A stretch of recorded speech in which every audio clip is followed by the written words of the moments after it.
The adventure kicks off in 1870s Montana with the Archer family, Abraham, Celeste, and their plucky teens, Tobias and Abby. Strapped by a brutal winter storm and dwindling supplies, they decide it's time to hightail it out of their mountain retreat. Hitching up their trusty steed Fable to the wagon, they hit the Oregon Trail in search of greener pastures. Bright and early the next day, Abraham pulls the wagon to a stop, time to give Fable a well-deserved break. He sends Tobias to poke around the nearby territory. During a father-son hunting excursion, Tobias chases after a deer they've winched but winds up tracking a blood trail instead. What does he find? A creepy scene of ambushed wagons, deserted and ransacked. And just when you thought it couldn't get weirder, Tobias stumbles upon a woman, gruesomely pinned to a tree. Whoosh! Arrows zoom through the air, finding their mark in poor Cassidy's palms. Just then, Abraham strides into the scene, medical kit in hand, ready to play doctor. After some initial jitters, Cassidy warms up to the idea, and they whisk her off to their campsite for a makeshift bandit job. But hold on to your hats. Later that night, as Cassidy sneaks out of the wagon, Abby is told to zip it and try to sleep. Instead, she's treated to a chorus of creepy whispers outside. Suddenly, it's action central. Enter Logan, Reys, Brody, and Felix, bandits with a knack for nightmare fuel. They invade the camp, stealth mode on, and it's a bloodbath. Abraham and Celeste are gone in a blink. Tobias? He makes a grab for a knife but oops. Arrow to the neck. Meanwhile, Abby's witnessing this horror show, frozen in fear. She makes a run for it, but guess who's waiting outside? Yup, the ghastly gang, ready for their next act. Cue Cassidy and the horse, but what's their play? Stay tuned.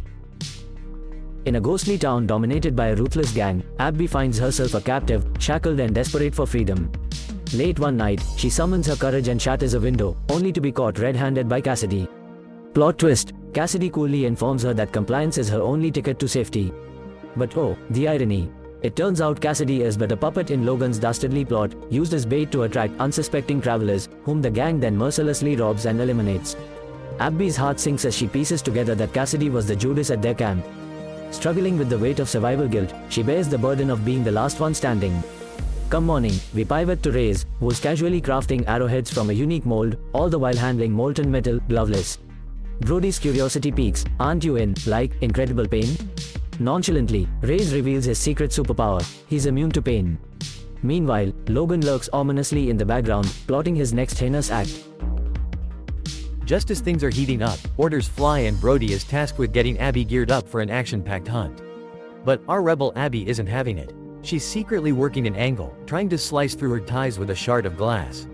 Unfortunately for her, Brody barges in a tad too early, thwarting her escape plan. Without missing a beat, he hoists her up and out they go, joining Cassidy and Logan's rough and tumble crew, who are all saddled up and itching to ride.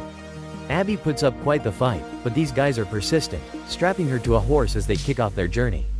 At a brief halt, when the gang pauses to plot their path, clever Abby sees her chance. She whips out that sneaky piece of glass and finally frees herself. In a daring move, she boots Cassidy off his steed and makes her grand escape. But hold your horses, Brody isn't letting her get away that easily. He bolts after her, but in a wild burst of frustration, fires his gun skyward, and in a twist nobody saw coming, the bullet takes a wicked bounce back, striking and fatally wounding him. Down he goes, crashing into the chilly river below, leaving the rest of the gang in utter shock. Talk about a shot backfiring. While all the chaos unfolds, Abby seizes her chance and makes a daring leap into the icy embrace of the frozen river. Logan, fired up and furious, orders Cassidy to retrieve Abby, even if she's no longer breathing. As the goons hightail it with the horses, leaving Cassidy in the lurch, good guy Felix slips her a gun for protection before disappearing. Meanwhile, on a seemingly serene fishing trip, rancher Eric is startled when a hand shoots out from beneath the ice of his favorite fishing hole. Leaping into action like a superhero in a parka, he rescues Abby from her icy trap, wraps her in his fur coat, and dashes back to his ranch. Back at the ranch, Eric's wife, Nora, is all warmth and welcoming vibes. She whips up a steaming hot bath for Abby, who drifts off into a much-needed slumber. However, as the night deepens, Eric shares his jitters with Nora about harboring Abby. He frets that her presence might lead a trail of trouble straight to their door. Yet, Nora, ever the optimist, brushes off the danger with a twinkle in her eye, insisting they're doing the right thing. Oh, the drama thickens in this thrilling tale. Just when you think all hope is lost, Cassidy stumbles upon Eric's hastily abandoned fishing supplies at an old campsite. It's like finding a needle in a haystack, but oh, it gives her a flicker of hope that she might actually find Abby. Bright and early the next morning, Abby, stealthy as a cat, tiptoes away from the ranch house with Orion, the horse, in tow. Cue the suspenseful music. Now, Eric spots her leaving and he's hot on her heels, promising Nora he'll be back before the rooster crows. Well, maybe not that early, but you get the gist. Meanwhile, Cassidy, armed with recessed arrows to mark her path, ingenious, right, is also on a mission to find Abby. Unbeknownst to her, Abby circles back to the tragic campsite where her family met their demise. And who appears like a ghost from the past? Cassidy. Surprisingly, she reveals she buried the Archer family out of respect, a truly noble act. But wait, there's a twist. As they cozy up by the fire, Abby learns that Cassidy isn't just a good Samaritan. Oh no, Logan and his gang sent her with a secret agenda. Can you feel the tension? Stay tuned as this saga continues to unfold. In a twist of fate, Felix gets the golden order to retrieve Cassidy, but hold up, Reys jumps in, claiming he should be the one on this wild goose chase. Cut to Eric, who, oblivious to the drama, is hot on Abby's trail thanks to some crafty arrowhead clues left by Cassidy. Adventure calls, but Eric can't resist a good pit stop at the local bar. Just as he's nursing his drink, guess who strolls in? Reys, of course, ears perked up and ready to rumble. Now, things get spicy as Reys spots the arrowhead. Eric plays coy, but Reys isn't having it. Who needs a knife when you've got deer antlers handy? Bam! Eric's hands are now a pincushion. As the bartender bowls, Reys, in hot pursuit, squeezes him for the scoop on Eric. Once satisfied, it's back to Eric, who spills the beans. The arrowheads were merely breadcrumbs on Cassidy's trail. Oh, what a tangled web we weave when first we practice to retrieve. Without missing a beat, Reys grills Cassidy for Abby's whereabouts, who plays it cool and claims Abby didn't make it out of the water. Sniffing out the lie, Reys demands Cassidy mount Eric's horse, wrongfully assuming she was the original horse thief. Oh, the irony. What a whirlwind. Abby, after making a dash down the hill, finds Eric seemingly out of commission. But fear not. It turns out a sneaky buckle shielded him from the bullet. Talk about having a guardian angel in your pocket. Meanwhile, Abby turns into an impromptu nurse, ripping her dress to bandage Eric's wounded hands. Who knew highway robbery could lead to such tender moments? Back in town, things take a darker turn. Logan lashes Cassidy to a pole in the town square, unleashing a fury that leaves her barely hanging on. And just when you think it couldn't get colder, he makes her stand barefoot in the snow. Felix wants to help but finds himself frozen, not by the snow, but by Logan's chilling command. Talk about icy-hearted. Watch her from afar, having no other option but to side with the gang elsewhere. Abby urges Eric to return home so Nora can tend to his wounds before they worsen. However, he refuses and declares that he will accompany her until they recover their horses together. In the meantime, Reys finds Logan drinking alone and approaches him. He then claims that Cassidy is a traitor who needs to be severely punished. He also warns Logan to control his woman before she threatens their safety. This escalates into a brutal confrontation between the two men. Logan tries to shoot Reys, who suddenly lunges at him and has one of his ears blown off in the scuffle. Unfazed by the pain, Reys knocks Logan down and fatally shoots him in the crotch. He then drags Logan out into the field and leaves him to slowly succumb to his injuries. He soon spots a horrified Felix and presents him with a choice: stand with him or face death. In a spine-tingling and almost comical twist of fate, just as Logan is quaking in his boots and Felix seemingly allies with a maniac, he approaches a barely conscious Cassidy under the cloak of night, offering her water instead of an escape plan, probably because he's petrified of being the next on the sadistic leader's hit list.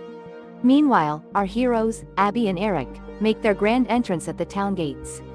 Abby, hearing Cassidy's distress, springs into action with a ninja-like stealth to rescue her, dodging shadows and whispering winds.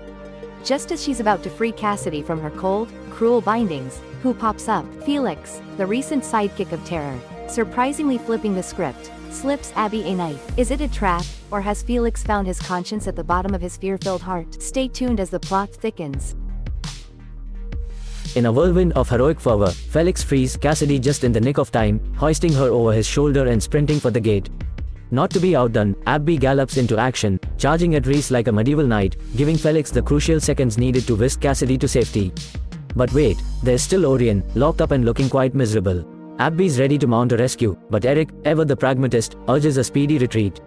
Reluctantly, Abby agrees, leaving Orion to plot his own great escape. Now, back in the square, it's Felix versus Reys in a showdown that could sell out cinemas. As Reys's finger itches on the trigger, Felix, in a last-ditch display of defiance, hurls a lantern, dousing Reys in oil. And whoosh, up in flames goes the villain, thanks to a bit of quick thinking and a very flammable situation.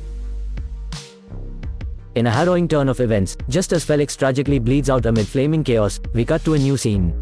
It's dusk, and our trio, Eric, Abby, and Cassidy, finally make it to the ranch. While Cassidy and Abby head inside, Eric goes to check on Fable in the stable. But surprise turns to shock when Eric walks into the house only to find it seized by terror. In the middle of this nightmare stands Reese, scarred and menacing, holding everyone at gunpoint. Eric tries to reason with the burnt villain, pleading for his pregnant wife's safety. But Reese, he's on another level of evil, aiming his gun straight at her. In a desperate move, Eric dives towards Reese but ends up shot in his legs.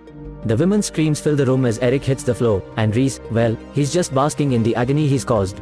What's worse, Reese then turns his cruelty towards Eric, assaulting him mercilessly while the terrified women beg for it all to end. In a wild turn of events, Cassidy springs into action during a moment of distraction and dives into a tussle with Reese. What unfolds is nothing short of movie magic, a fierce struggle ending tragically with Cassidy impaled by an arrow.